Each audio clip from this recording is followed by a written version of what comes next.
Bledsoe was arrested. Patrick Montgomery was in court. Jonathan Manapa will stay in federal custody. No, I don't take responsibility at all. Hey everyone, welcome to the show. So 29-year-old Arizona resident Felicia Konold traveled to D.C. with her brother Corey. And in the days before the Capitol attack, Felicia wrote a list for herself of items to take with them. One of the items she wrote down was bear spray, because, you always take that to a peaceful protest. Well, on January 6th, Felicia and her brother ran into a small group of Proud Boys from Kansas City, and they asked if they could join them in the march to the Capitol. So the Proud Bigots agreed, and the Konolds walked with them to an area known as Peace Circle. So that was the location of the first breach of the Capitol grounds. And the Konolds were present when the members of the mob, including the Proud Bigot members, were violently attacking the police. They were trampling over the barricades, and they ran towards the Capitol. And the Konolds were accompanied and ushered to the Capitol by Proud Bigot member William Crestman. He was the man who was carrying an axe handle. He was the Proud Boys member who was seen holding Felicia's hand as they were running to the Capitol. And Crestman, as you'll recall, was just recently sentenced to 55 months in prison. So Felicia and the others ran to the next police line. She was seen screaming and pointing at the police as they were trying to calm the crowd. And when the police tried to arrest someone who was getting physical, Felicia yelled at them, "Let him go." And that police line ultimately fell. And then Felicia and the others ran to the next set of barricades. So battles were breaking out between the police and the mob all over, and Felicia was repeatedly yelling to fight for America. So she was inciting the crowd. And then a short time later, the mob lifted the barricades off the ground and they started to shove them into the police.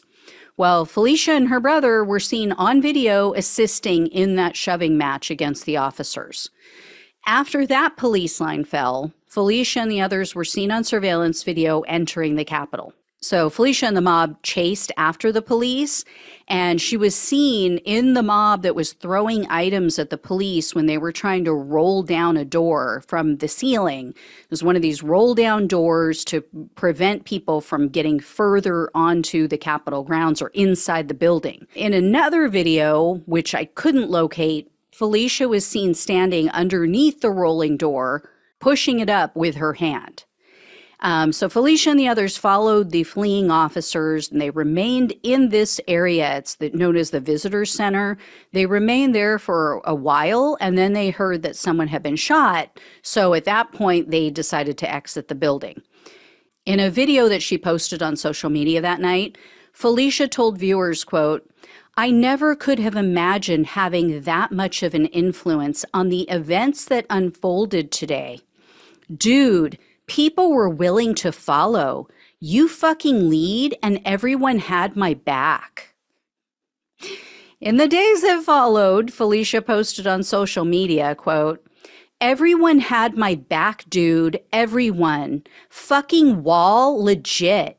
In the air, up against the fence. Pulled 3 lines of police.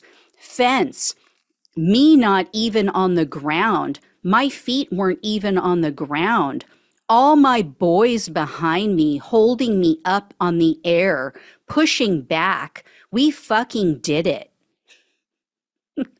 Did what? What did you do? You committed crimes for a lifelong con artist. Oh, good job. Anyway, in her private journal, Felicia admitted that they, quote, "persisted through rubber bullets, chemical sprays, baton beating, physical resistance, and doors. And they, quote, occupied the Capitol building in Washington for the first time since the British hundreds of years ago."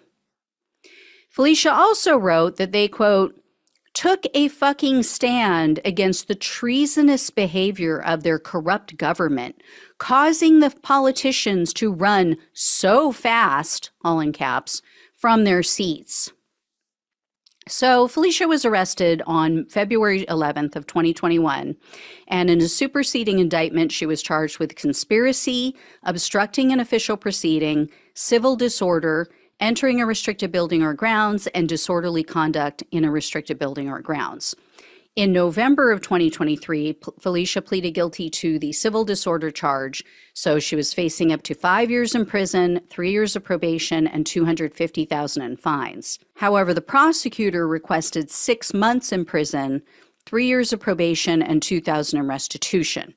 And Felicia's attorney asked for leniency, and she noted that Felicia had a quote, uncommonly harsh upbringing and suffered a series of traumas, including repeated head traumas. She was briefly hospitalized for bipolar disorder and survived multiple suicide attempts. Her attorney also wrote that a psychologist reviewed her medical history and called it remarkable because apparently she had head injuries from horseback riding, and she also had a very serious car crash in February of 2020, and she was ejected from the vehicle. Here's the part that pisses me off, though, to no end. This really chaps my hide, as Peter Griffin would say. Felicia is a single mom. She has a 13-year-old son whom she left home to go commit crimes for Donald Trump, right? That's bad enough. But in the middle of this January 6th case, while she is waiting to determine whether or not she's going to go to prison for up to 5 years, this selfish person went and got herself pregnant through in vitro fertilization. So she now has a second child. She has a toddler.